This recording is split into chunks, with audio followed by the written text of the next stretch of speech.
I'm Garrett Steel, third generation. Rancher here in Clearwater Valley, Colorado, 52. Years old with hands hardened from decades of work on this land. This 40-acre spread is more than property.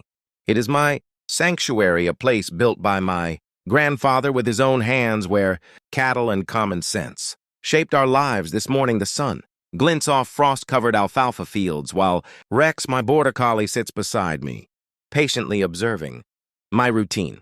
Every fence post tells a story. Every blade of grass speaks to the legacy we defend. I lost my wife, Sarah, 18 months ago, and the ranch keeps her memory alive in every scent and every sound. While Meadowbrook Estates subdivision grows on our outskirts with McMansions sprouting.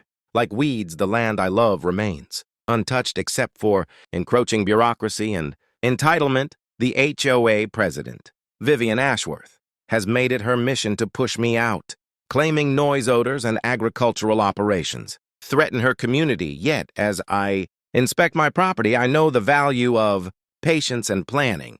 Every detail matters, from Frank Muller's 2-acre plot to the easement language. Buried in county records, I've learned how hidden rights can shape outcomes that greedy lawyers overlook. Today is not about revenge, it's about understanding control and leveraging knowledge. To protect what is mine, the distant sound of a delivery truck confirms the dependency of the subdivision. On this single main entrance, the very road past Frank's former property, where I now hold the key. The morning mist rises from the creek that waters my cattle, a reminder that life and livelihood continue despite harassment, despite complaints, despite fences erected without my consent, despite every bureaucratic assault. My legacy remains intact, and every threat only teaches me the value of quiet preparation. The sun rises higher as I walk the property, checking water troughs, gates, and feedstock, knowing that foresight, patience, and respect for law are my allies today. And every day Rex nudges my hand as if reminding me that some lessons must be experienced, not just read about, while others try to impose control from concrete towers. I am grounded in earth and legacy and proven authority. The steel fences, the citations, and the whispers of neighbors all fail to match the calm certainty of knowing exactly what I control and how I will exercise it when the time comes. Every breath of morning air is an affirmation of preparation, of legal awareness, of agricultural right and human persistence. This ranch, my family, my heritage, will not yield to ignorance or entitlement. It is time to observe, remain vigilant, and await the moment when knowledge and patience become undeniable. 6 months of harassment have taught me patience and precision. Today, I walk Frank Muller's former 2-acre property, the one that controls the only entrance to Meadowbrook Estates, with brass key in hand and every detail of easement law etched into my mind. Frost sparkles on grass, and the morning air carries the scent of alfalfa and diesel from passing trucks. This underground utility chamber houses the manual gate, controls hidden beneath an innocuous concrete cover.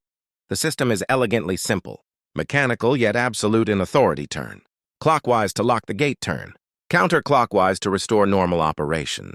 No circuits to fry, no passwords to remember, just 60 years of engineering and foresight. Every vehicle entering the subdivision passes through a choke point designed for efficiency in 1962, but today that design works to my advantage. Traffic studies confirm morning rush hour begins precisely at 6:45, peaking at 8:15. Every resident's commute, every school drop-off, every grocery run relies on this single entrance. Rex has learned the rhythm, barking precisely 30 seconds before the first commuter reaches the gate, as if sensing the approaching anxiety of families unaware of the power they take for granted. I have spent hours documenting patterns, studying the subdivision dependents, while Vivien Ashworth filed complaint after complaint and deployed contractors and cameras. She inadvertently strengthened my legal position.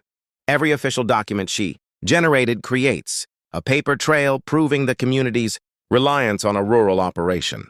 Predating suburban development, Martha, my attorney, has assembled a legal arsenal that combines easement law, county traffic studies, emergency protocols, and decades of property records into a strategy no HOA harassment campaign can undermine. The beauty of preparation is in its invisibility. Neighbors may not notice until the consequences become undeniable. Planning extends beyond law into strategy, into teaching a lesson in dependency and respect. Knowledge is leverage, and patience is power. The brass key in my hand represents 60 years of foresight, a reminder that control is not about intimidation. It is about understanding authority and exercising it wisely. Today, the mechanical precision of Frank's system will demonstrate that real power does not need headlines or threats. It simply exists quietly under the surface, awaiting the precise moment when knowledge and timing converge. Traffic, security, media, and law enforcement coordination will culminate in an educational display of responsibility. And authority Rex watches intently, understanding that the lesson is as practical as it is necessary. The residents of Meadowbrook Estates may soon learn that fences, citations, and publicity stunts are fleeting, but knowledge grounded in law and careful preparation is enduring. Every step I take on this property reinforces legacy, heritage, and unshakable control. Today, patience, law, and precise timing will teach lessons. Thursday evening has arrived, the culmination of months of preparation and strategic observation. I approach the underground chamber carrying Frank Muller's brass key and the knowledge of 60 years of easement. Authority, every vehicle, every resident, every commuter depends entirely on this single access point. Rex sits calmly by my side, alert, yet patient, as if understanding. The practical lesson about to unfold. The key fits smoothly into the lock. It's metal, worn from decades of careful use. Turn clockwise, and the mechanical override engages, bypassing every electronic system and contractor installation installed by Vivien Ashworth. Her steel fences, her cameras, her emergency protocols, all meaningless against 60 years of foresight. As I turn the key, the mechanism clicks into place, silent yet absolute. The electronic gate no longer responds to remote signals. The first vehicles reach the entrance, frustrated, drivers pressing buttons, unaware that the authority controlling their commute now rests entirely in my hand. Traffic begins to accumulate like a line of dominoes waiting for the first nudge of consequence. Horns honk and conversations start to ripple through the crowd as neighbors realize the gate will not yield. Even Vivien, oblivious in her emergency HOA meeting, cannot anticipate the power that now governs her own plans.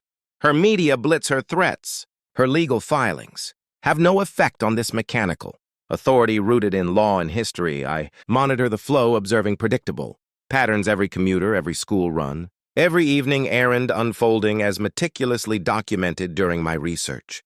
The subdivision's dependence is absolute and undeniable. Martha, my attorney, has coordinated with county officials and traffic engineers to ensure the demonstration is both safe and legally sound.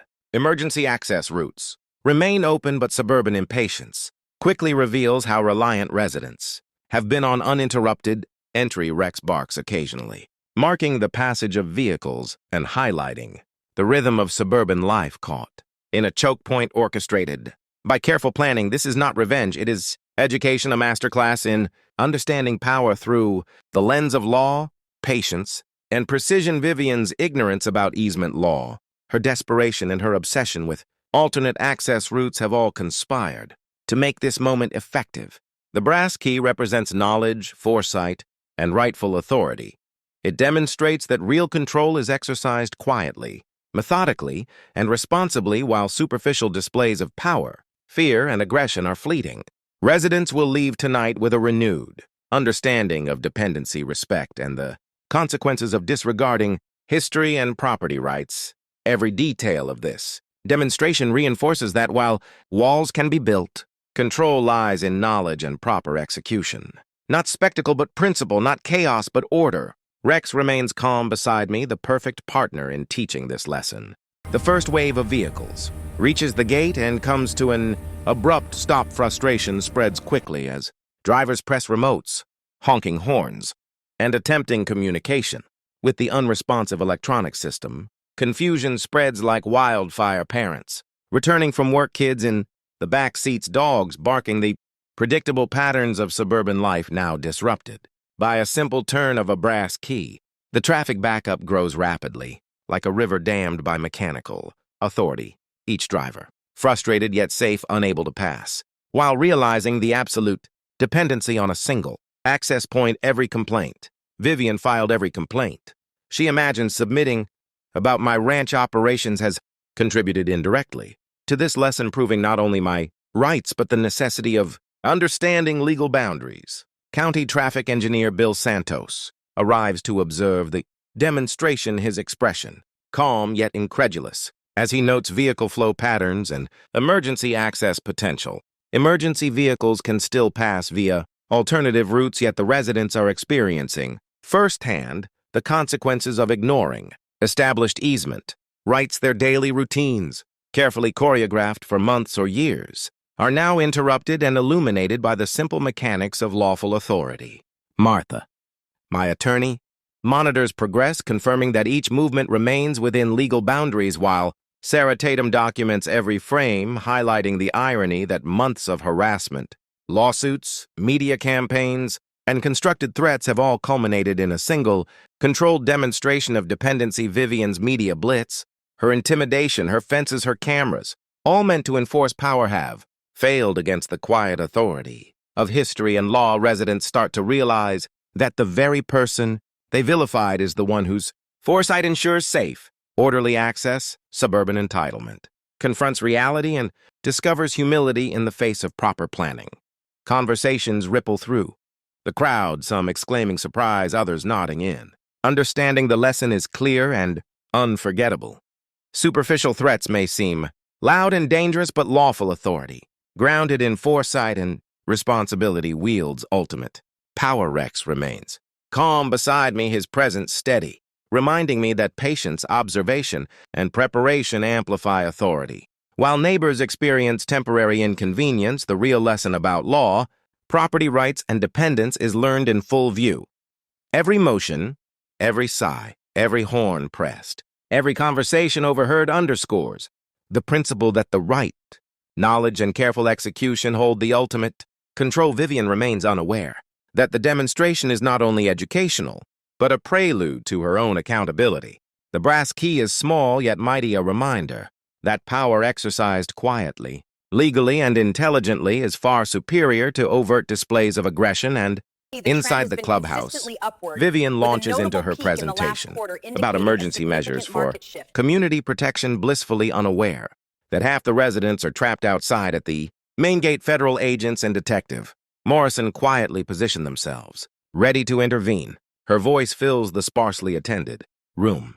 Most attendees are her real estate partners, uneasy and distracted as she passionately declares the necessity of protecting the subdivision from rural agricultural threats. I arrive, carrying Frank's original property, deed in the brass, key that has controlled access for 6 decades. My voice carries across the crisp evening air, announcing my name, Garrett Steel, and declaring ownership of the property, controlling the gate through a 1962 legal easement. The stunned silence is broken by Dr. Jennifer Walsh, arguing that we cannot simply lock residents out. I hold up the deed and key, glinting in security lights, explaining that county records and the easement give me authority to regulate access, to protect property rights, and that the same rights Vivien's HOA has been violating for months. Engineer Bill Santos confirms my claim. The original easement grants operational control over the access system. The subdivision was approved with my family's cooperation, not permission. At exactly 7:20 p.m. I restore gate access, turning the key. Counterclockwise, the electronic system hums back to life and residents flow through the entrance like water breaking a dam, experiencing firsthand the reality of their dependence. Inside the clubhouse, Vivien continues her rant, mid-sentence interrupted by Detective Morrison announcing federal arrest warrants. Vivien Ashworth, you are under arrest for mail tampering, environmental fraud, bribery, harassment, and conspiracy. Her protests echo uselessly against the authority of law, and recorded confessions, captured by federal investigators' cameras, roll as the arrest unfolds. The irony is profound. Her own obsessive documentation has built a case ensuring accountability. Residents witnessing the event begin to understand the broader lessons about power, entitlement, and the importance of lawful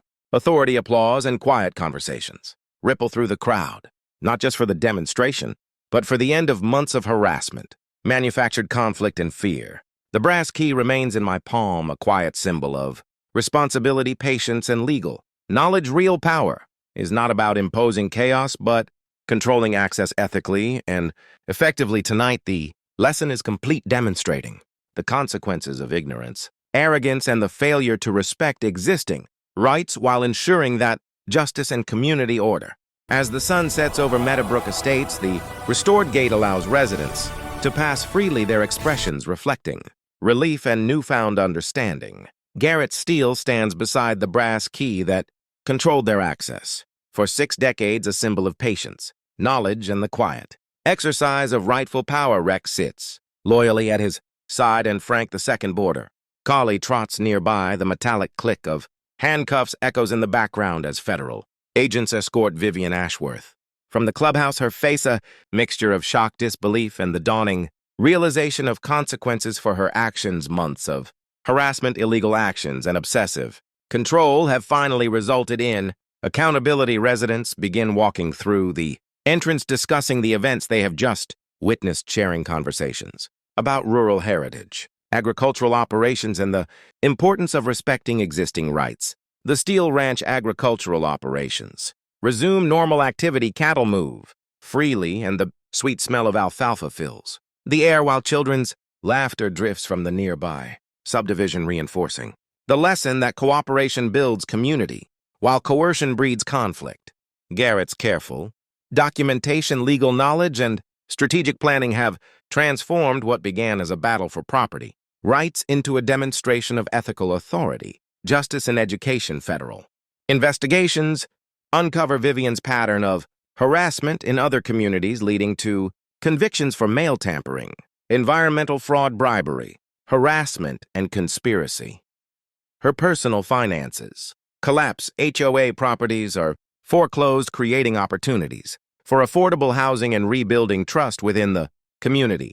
The new HOA board, led by Ellen Martinez, emphasizes collaboration over coercion, creating the Steel Ranch Agricultural Preserve, ensuring permanent protection of rural operations and legal safeguards for future property owners. Local schools integrate educational tours highlighting agricultural heritage, environmental stewardship, and legal frameworks, protecting rural communities. Garrett and Dr. Morrison marry on the ranch, establishing a clinic serving both residents and agricultural operations. Frank's brass key is displayed as a historical artifact, teaching visitors about easement law and the responsibilities tied to power. Power is demonstrated through knowledge, patience, ethical authority, and the ability to educate others about the consequences of entitlement, arrogance, and ignoring established rights. The community rebuilds stronger. Relationships, property values rise, and the annual Heritage Gate Festival celebrates the unity of rural and suburban neighbors while funding scholarships, habitat, restoration, and agricultural education. The final lesson is clear. Responsibility and respect for what came before create a foundation for sustainable community success. Word range